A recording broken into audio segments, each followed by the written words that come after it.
Today we will study about water available to root for the absorption। ये third point है। पहला आपने introduction देखा, फिर रीजन ऑफ रूट देखा, फिर स्ट्रक्चर ऑफ रूट देखा। अब ये रूट जो वाटर एब्सॉर्ब करती हैं सॉइल से, तो वो वाटर अवेलेबल होना यानी वहाँ मुहैया होना फॉर द रूट एब्सॉर्प्शन, जड़ को जज्ब करने के लिए। अगर आप देखेंगे ये रूट की सराउंडिंग में जो वाटर होता है, रूट की सराउंडिंग का जो एरिया है उसको एक नाम दिया है राइजोस्फीयर। जैसे आपने इतने सारे स्फीयर स्टडी किए हैं ना ज्योग्राफी में, है ना। स्फीयर यानी कुर्रा, उर्दू में आप पढ़े हैं कुर्रे हजर, कुर्रे शजर, कुर्रे आब, है ना। उसको इंग्लिश में आपने क्या पढ़ा है, कुर्रे हजर। अगर आप देखेंगे हाइड्रोस्फीयर यानी वो वाटर का है। तो ऐसे ही यहाँ पर राइजोस्फीयर है जो रूट की सराउंडिंग से होता है ना, जो रूट की सराउंडिंग में होता है राइजोस्फीयर। अब ये राइजोस्फीयर मतलब the water is found surrounding the या the environment, micro environment present surrounding the root is called as rhizosphere. अब यहाँ पर हम देखेंगे कि रूट की सराउंडिंग में जो वाटर होते हैं सॉइल के अंदर, ये 4 डिफरेंट टाइप के वाटर्स होते हैं। और इन 4 डिफरेंट टाइप के वाटर में से कौन सा वाटर अवेलेबल है रूट के लिए, तो ये 4 डिफरेंट टाइप में पहला है ग्रेविटेशनल वाटर, दूसरा है कंबाइन वाटर, तीसरा है हाइग्रोस्कोपिक वाटर और चौथा है कैपिलरी वाटर।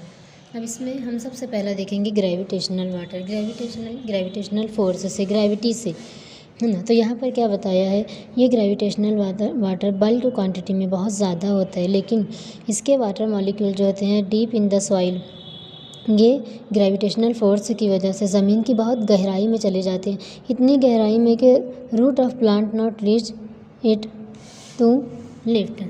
रूट जो होती है पौधे की, प्लांट की रूट जो होती है वो इतनी गहराई तक नहीं जाती कि उसको लिफ्ट अप कर सके, उसको सक कर सके, एब्सॉर्ब कर सके, है ना। वाटर जो है पर्कुलेट होकर एकदम डीप सॉइल में चला जाता है और इसकी रीज़न होता है ग्रेविटी, है ना। इसीलिए इसको ग्रेविटेशनल वाटर कहेंगे। ये वाटर रूट के लिए नहीं होता, ज़मीन में होते हुए भी रूट उसको एब्सॉर्ब नहीं कर पाती क्योंकि बहुत ज़्यादा गहराई में होता है। They deep down in the soil and roots can not reach in the depth.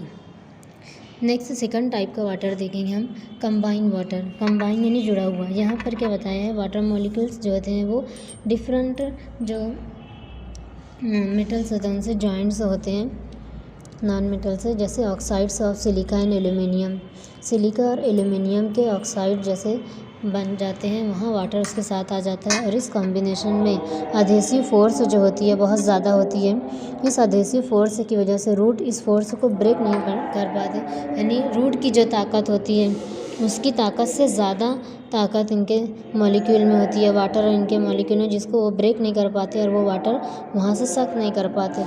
ये बॉन्ड इनकी बहुत ज़्यादा मजबूत होती है। इस तरीके से ये कंबाइन वाटर भी रूट के लिए नहीं होता, उनको नहीं मिल पाता है ना। कंबाइन से याद रखना, सिलिका और एल्यूमिनियम के ऑक्साइड बनते हैं, उनसे वाटर मॉलिक्यूल कंबाइन होते हैं। तीसरा है हाइग्रोस्कोपिक वाटर। अब हाइग्रो के मीन से ही वाटर आता है एब्सॉर्बिंग। यहाँ पर क्या बताया गया है, ये वाटर ज्वाइंट होते हैं फाइन सॉइल पार्टिकल से, जिससे सॉइल जो है तो नम होती है ना। फाइन सॉइल पार्टिकल से वाटर जो इतना स्ट्रांगली बाइंडिंग होती है, इसके अंदर अधेसिव फोर्स इतनी ज़्यादा होती है कि यहाँ भी root can not this adhesive force and such binding,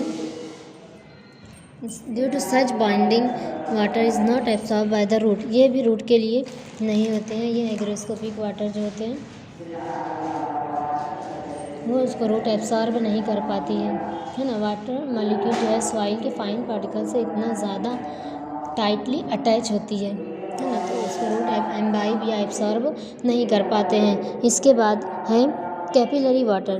capillary water जो होता है ये अवेलेबल होता है फॉर द डेवलपमेंट ऑफ और growth and development of plant, क्योंकि ये वाटर जो है ये कैपिलरी के फॉर्म में कैपिलरीज़ के अंदर फिल होता है और ये सॉइल सरफेस के बहुत करीब होता है और यही कैपिलरीज़ में प्लांट की रूट जो होती है वो ग्रो होती है। इसीलिए ये वाटर रूट के कांटेक्ट में आता है और इसकी पेक्टिन लेयर जो होती है वो फास्ट एब्सॉर्ब करती है। ये डीप में नहीं होती है, इसके साथ कोई कम्बिनेशन नहीं होता है, कोई जॉइनमेंट नहीं होता है और ये जो है तो ईज़िली एब्सॉर्ब होती है। है ना, कोई जॉइंट नहीं होता है और इमीडिएट एब्सॉर्ब होता है ये पानी जो इस कैपिलरी वाटर में होता है। इसीलिए सिर्फ ये कैपिलरी वाटर जो होता है ये प्लांट के लिए अवेलेबल होता है और ये इजीली इसको एब्सॉर्ब कर लेते हैं। इन 4 टाइप में से सिर्फ ये लास्ट टाइप जो है ये एब्सॉर्ब होता है ना। इन जो कैपिलरीज जो पोर्स होते हैं उनके अंदर होता है बिटवीन द नेबरिंग सॉइल, यानी अतराफ़ की जो मिट्टी होती है जिसकी वजह से आसानी से वो मिल जाता है प्लांट्स को और उसको वो एब्सॉर्ब कर लेते हैं। ये इतना ही पार्ट आपके इस चैप्टर का स्टडी करना है कोरोना की वजह से। ये आगे का जो पॉइंट है 6.4 से पूरा चैप्टर जो है वो डिलीट कर दिया गया है सिर्फ 2020 के इस एग्ज़ाम में। तो यहाँ पर ये चैप्टर कंप्लीट होता है।